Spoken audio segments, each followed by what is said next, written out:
You are lying in a hospital bed. IVs connected to you, and you can barely move. You have a disease, a terminal illness, that is going to kill you. You are in pain, and your family can't afford for you to stay in the hospital anymore. You feel you have lived a beautiful life, and you're ready to die, with help from your doctor. Assisted suicide, according to Death with Dignity Acts, is legalized in 9 different states in the United States, and is when a completely mentally competent adult with a prognosis of 6 or fewer months to live has requested and received prescription medication to end their life. I believe assisted suicide by a physician should be legalized. I will explain my reasoning by telling you why the patient should have a complete say in their health decisions. The pain and suffering of the patient will go away, and the health costs on the family and the patient will lower. You're in the doctor's office, and your doctor says to you, "Good morning. For your flu shot today, would you like to get the shot or the mist?" You are able to provide your own answer without your doctor or your mom deciding it for you. This is what I mean about the patient should have a complete say in their health decisions. In the article Pro-Con, last updated on October 9th, 2018, Michael Irwin says, "I want someone to live as long as possible, but for someone who has a severe medical condition resulting in unbearable pain should get the right to assisted suicide. And they shouldn't be kept alive against their own will, and should get the right to decide what they want to do and how they want to die."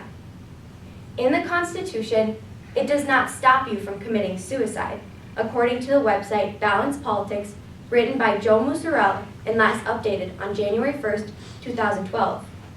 So the patient who has a terminal illness should get the right to decide what they want to do and how they want to die with family by their side. The medical field today has achieved remarkable things, says Esther B. from the website Lone Star College, including curing cancer, helping people come back to life, and inventing amazing technology to do these things. But what about someone who has a terminal illness? A terminal illness, said by American Magazine, written by Jim Murdoch, published on June 22nd, 2015, is when the disease they have is incurable. The patient's life can't be prolonged any longer than their disease will let them, and the disease they have is not curable, and they will die eventually. But what if the patient is in tremendous pain? They can't be provided with medications to extend their life any longer, and in some cases, the medications given to them for their pain doesn't even work. There's no medication out there that can satisfy them with no pain. So what does the patient do? They should have the option to assisted suicide by their doctor. Once again, in the Balance Politic article, it says, imagine yourself coughing, vomiting, in horrible pain, and back spasms for 6 long months. Then imagine the mental side of it. You know you are going to die, and there's absolutely nothing you can do about it. And the pain is only going to get worse, and your family is going to have to watch you suffer. What do you do then?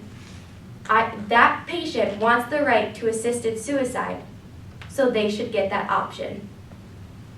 In The Atlantic, an online article written by Anna Gorman and published on March 31st, 2018, has the personal and real-life experiences of pain and suffering from patients.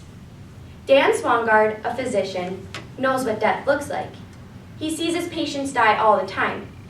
But what he didn't know was that he was that close himself to death. Swangard was diagnosed with a rare form of cancer. He went through surgeries, medications, hospital stays, and the pain. He went through the pain of what his patients were going through, and he went through the pain of the worst pain of his entire life. He said later in his article that he joined the movement to legalize this because if that was him, which it was, he would want the right to assisted suicide, to die peacefully and safely with help from his doctor. The family is also suffering from seeing the pain of their loved one.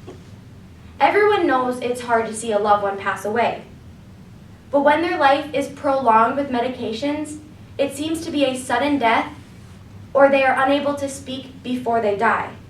So physician-assisted suicide would give the family and the patient the right and the ability to say their final goodbyes with the patient alert.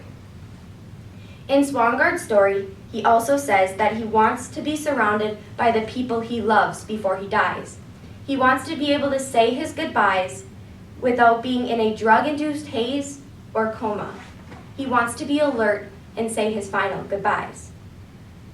Stated earlier, the Balanced Politics article says healthcare prices are always on the rise.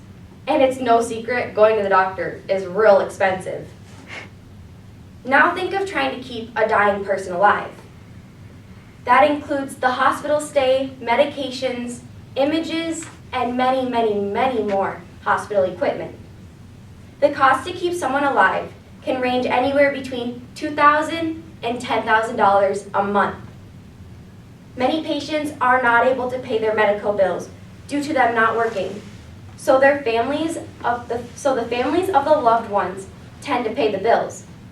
But many families, according to Lone Star College article, can't afford that and end up losing things like their home.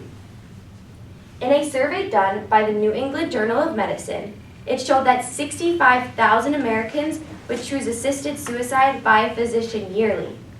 This would cost the United States $10,000 per patient, which would save approximately $627 million per year for the United States. The assisted suicide laws need to come in effect. We can do this by posting things on social media to promote it, or helping anyone go through the hard, painful times of having a disease and a terminal illness.